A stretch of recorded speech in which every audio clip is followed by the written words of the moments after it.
নমস্কার বন্ধুরা, আশা করি সবাই খুব ভালো আছেন। তৃপ্তি রান্নাঘরে সবাইকে আমন্ত্রণ রইল। তো আমি আজ নিরামিষ বাঁধাকপি রেসিপি বানাবো। তার জন্য কড়ার মধ্যে সর্ষের তেল দিয়েছি, ফোড়নে দিয়েছি তেজপাতা, শুকনো লঙ্কা আর গোটা জিরে। তারপরে আমি এখানে ছোট ছোট করে কেটে রাখা আলু দিয়ে 2 মিনিট মতো আমি মিডিয়াম আঁচে ভেজে তারপর এখানে 1 চামচ মতন আমি আদা বাটা দিয়ে দিলাম। তো আদা দিয়ে আমি নাড়াচাড়া করে নেব। আদার কাঁচা গন্ধ চলে গেলে এখানে আমি পরিমাণ মতো লবণ, 1 চামচ হলুদ গুঁড়ো, 1 চামচ লঙ্কার গুঁড়ো, হাফ চামচ জিরের গুঁড়ো, হাফ চামচ ধনিয়া গুঁড়ো, অল্প জল দিয়ে এখন সুন্দরভাবে মিডিয়াম আঁচে আমি মশলাটা কষিয়ে নেব। তো অল্প জল দিয়ে মশলাটা কষালে মশলাটা পুড়েও যাবে না আর সুন্দরভাবে কিন্তু কষানো হবে।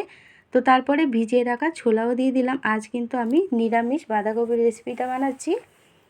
আর এখানে কেটে রাখা 2টো টমেটো দিয়ে দিলাম। তো টমেটো গলার কোনো দরকার নেই, কষতে কষতে আমার কিন্তু টমেটোটা ভালোভাবে গলে যাবে। তারপরে কেটে রাখা বাঁধাকপিটাও দিয়ে দিলাম। আজ আমি জল ছাড়া বাঁধাকপির রেসিপি নিয়ে চলে এলাম। আর আমি কিন্তু বাঁধাকপি সিদ্ধও করিনি। আর এখানে পুরো রান্নাটা কিন্তু আমি একটুও জল ইউজ করব না, জল ছাড়াই রান্নাটা করে নেব।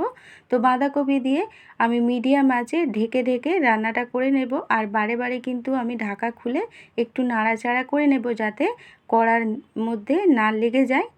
আর গ্যাসের আঁচটা কিন্তু বাড়িয়ে করলে হবে না, তাহলে কিন্তু লেগে যেতে পারে আর সবজিগুলো সিদ্ধ হবে না। তো ওর জন্য গ্যাসের আঁচটা আমি কমিয়ে আমি ঢাকা দিয়ে দিয়ে পুরো রান্নাটা করেছি। আর এই রান্নাতে কিন্তু আমি একটুও জল দিইনি।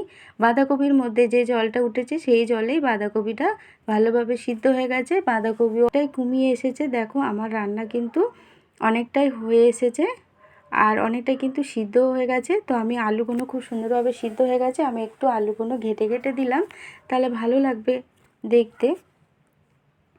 তো আবারও আমি ঢেকে দিয়েছি। এখন কিন্তু আমার রান্নাটা হয়ে গেছে, দেখো কত সুন্দর হয়ে গেছে আর সব কিন্তু আমার সিদ্ধ হয়ে গেছে। আমি এখানে হাফ চামচ চিনি দিয়ে দিলাম, দিয়ে দেব এখানে নামানোর আগে শাহি গরম মশলা আর 1 চামচ মতন আমি ঘি দিয়ে দেব। তো নিরামিষ এই রেসিপিটা দারুণ হয়েছিল বন্ধুরা। তো আজকের এই পুরো রান্নাটা কিন্তু আমি জল ছড়া করেছি, কোনো কিন্তু এখানে রান্নার মধ্যে আমি জল ইউজ করিনি। তো ঘিটা দিয়ে নাড়াচাড়া করে এখন আমি একটা পাত্রে পরিবেশন করে দেখাবো কতটা সুন্দর হয়েছে বন্ধুরা।